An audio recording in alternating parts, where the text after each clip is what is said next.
We first congratulate the CCAS on the Foundation Day. Um, well, when the Asian Relations Conference took place in 1947, we have had the active participation in terms of the China policy. We have had a mushrooming of the think tanks before in the last 6 decades. At the academic level, at the policy think tank level, we have had some research that has been conducted on China. We have also a young crop of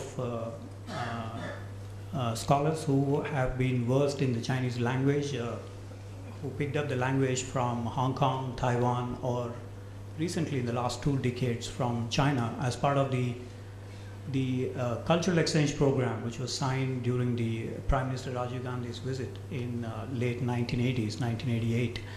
From then on, we have had a small group of analysts who now have been the backbone of China programs in India at the university level, at Jawaharlal Nehru University, at Delhi University, Shantiniketan in and a few other. Recently, there is also been an effort to raise some of these institutions in Kottayam, in Mahatma Gandhi University, the China Contemporary Studies program. We have also some successes at Chennai with the IIT Madras having a center on China program. Pune is another area where the China program has been initiated. The second set of institutions is the policy think tanks with IDSA, Institute for Chinese Studies, and a host of other institutions. Recently, the armed forces have come up with their own institutions, the Center for Land Warfare Studies, the Center for APA Studies. Then you have the USI, United Services Institution of India. Then we have the National Maritime Foundation, which has also some researchers working on China. The Institute for Peace and Conflict Studies, the Center for Policy Research, and a host of other think tanks which have focused on the China program. And it has been a good fare so far. So from this point of view, the establishment of the CCAS is good news, especially for the students which are coming up in the universities. For instance, CCAS had been able to accommodate several of the younger researchers who have focused on Chinese language, who graduated from the university level.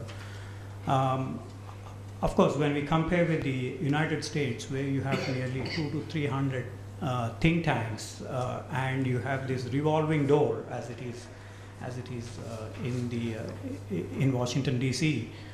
We do not have such a luxury yet. I think the growth of think tanks is good news for the expansion of our knowledge on China, as well as in terms of inputs on China policy.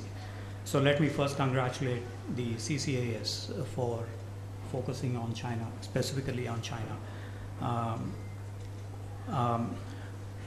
Secondly, in terms of the bilateral relations and multilateral relations, we have been able to achieve a certain kind of equilibrium with diplomatic effort, with also a lot of trade and economic interactions, and interacting at the multilateral fora like the East Asian Summit, like the SARC process, and SEO, where both China and India are observers respectively. We have also had interactions at the United Nations level. We are trying to reshape the regional and international order with specific suggestions at the United Nations Security Council reform and reorganization. Although China had not been able to mention explicitly the Indian candidature in the UNSC, except in the Russia, India, China trilaterals, where they have mentioned in an oblique and implicit manner about the Indian candidature in this multilateral institution. We have also been voicing concerns at the IMF, World Bank, and the institutions that were set up in 1945, especially in terms of credit availability for developing countries.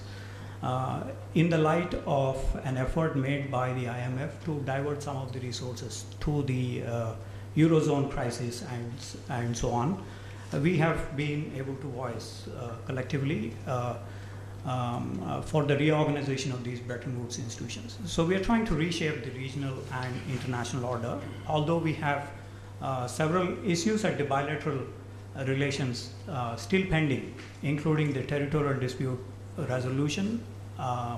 We have also some inroads made by China in Pakistan-controlled Kashmir, specifically in terms of the infrastructure projects in this area.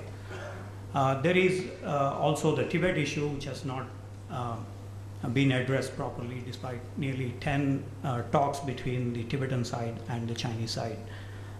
So in other words, the bilateral relations still not been able to resolve several of the problems that we have in this. At the multilateral level, we have been able to achieve some progress, specifically in reshaping these international and regional orders. So broadly, the CCAS then has several tasks, several responsibilities, in other words.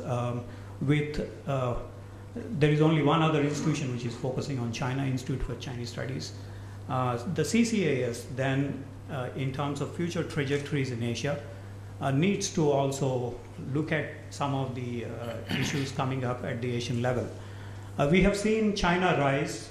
China had become the largest economy in Asia with nearly $10.7 trillion economy and had displaced Japan in 2010 as the second largest economy.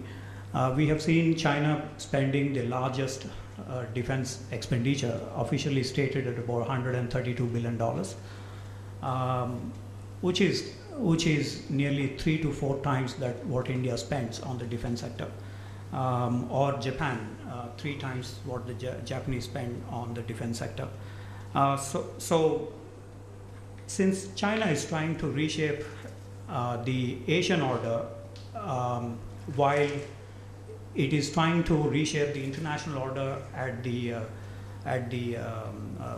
in conjunction with the other developing countries, especially in the BRICS and so on, we have seen that we need to make more initiatives at the Asian level.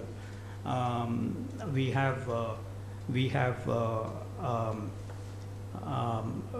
have initiated several dialogues. The Ministry of External Affairs had initiated several dialogues on Central Asia, on Southeast Asia, the East Asian Summit, a dialogue process, and in West Asia. These need to be further intensified, and a concert of Asia, which is lacking as in comparison to the European experience.